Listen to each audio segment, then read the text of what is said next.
আসসালামু আলাইকুম। ইসরায়েল ভয়ঙ্কর ঘটনা ঘটিয়েছে ইরানে। এই খবর হয়তো ইতিমধ্যে আপনারা পেয়ে গেছেন।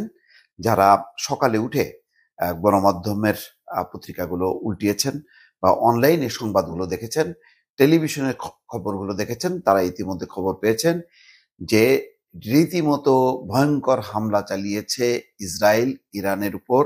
ইরানের ৮টি শহরে একযোগে তারা হামলা চালিয়েছে। ঘটনাক্রমে দর্শক, আমি এখন মধ্যপ্রাচ্যেই অবস্থান করছি।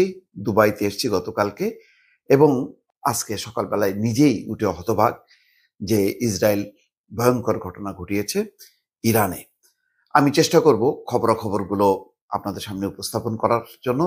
তার আগে আপনাদেরকে অনুরোধ করছি, খবর এবং বিশ্লেষণগুলো আপনাদের কেমন লাগছে সেটি জানাতে অবশ্যই ভয়েস বাংলা সাবস্ক্রাইব করবেন এবং লাইক শেয়ার দিয়ে সঙ্গেই থাকবেন। প্রথম যে খবরটি এসছে গণমাধ্যমে সেটি আপনাদের সামনে উপস্থাপন করি। ইসরায়েলের হামলায় ইরানের বিপ্লবী গার্ডের প্রধান হোসেইন সালামি নিহত। সবচেয়ে বড় আঘাত এটি যে ইরানের বিপ্লবী গার্ডের প্রধানকে তারা আঘাত করেছে এবং তিনি ইতিমধ্যে নিহত হয়েছে। এই খবরে বলা হচ্ছে ইসরায়েলের হামলায় ইরানের অভিজাত বাহিনীর ইসলামিক রেভলিউশনারি গার্ড কোরের প্রধান মেজর জেনারেল হোসেইন সালামি নিহত হয়েছেন। ইরানের রাষ্ট্রায়ত্ত সংবাদ মাধ্যমের এক প্রতিবেদনে এই তথ্য জানানো হয়েছে। হামলায় নিহত হয়েছেন আরও কয়েকজন শীর্ষস্থানীয় নেতা। শুক্রবার ভোর রাতে ইরানের রাজধানী তেহরান সহ একাধিক স্থানে হামলা চালায় ইসরায়েল। আপনাদেরকে বলেছি আগেই যে ৮টি শহরে তারা হামলা চালিয়েছে, তার মধ্যে তাদের পরমাণু যে কেন্দ্র সেখানেও পর্যন্ত হামলা করেছে।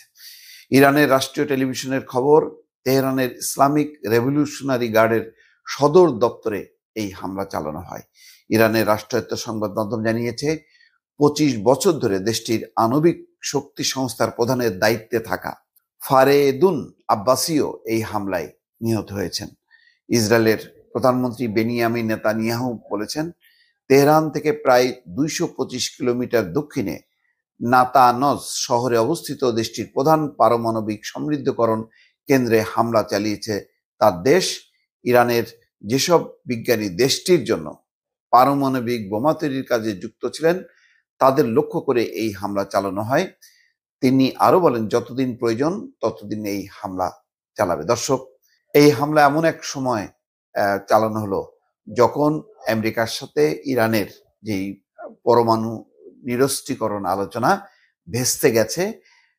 আমেরিকার যেই শর্ত, সেই শর্ত ইরানের পক্ষে মানা সম্ভব হয়নি এবং কয়েকদিন ধরেই উত্তেজনা চলছিল ইরান এবং আমেরিকার মধ্যে। তার মাঝেই এই ঘটনা ঘটল। দর্শক, এর আগে ২০২১ সালের এপ্রিলে একই স্থাপনায় সাইবার হামলার জন্য ইসরায়েলকে দায়ী করেছিল ইরান। ইরানের সংবাদ মাধ্যমগুলো বলেছে, তেহরান জুড়ে ৬ থেকে ৯টি বিস্ফোরণের শব্দ শোনা গেছে। হামলা হয়েছে আবাসিক ভবনেও। আল জাজিরার প্রতিবেদনের তথ্য, তেহরানের উত্তর পূর্বাঞ্চলে বিস্ফোরণের শব্দ শোনা গেছে। ইসরায়েলের প্রতিরক্ষা মন্ত্রী ইসরায়েল কার্তুস বলেছেন, ইরানে আগাম প্রতিরোধমূলক হামলা চালিয়েছে তার দেশ।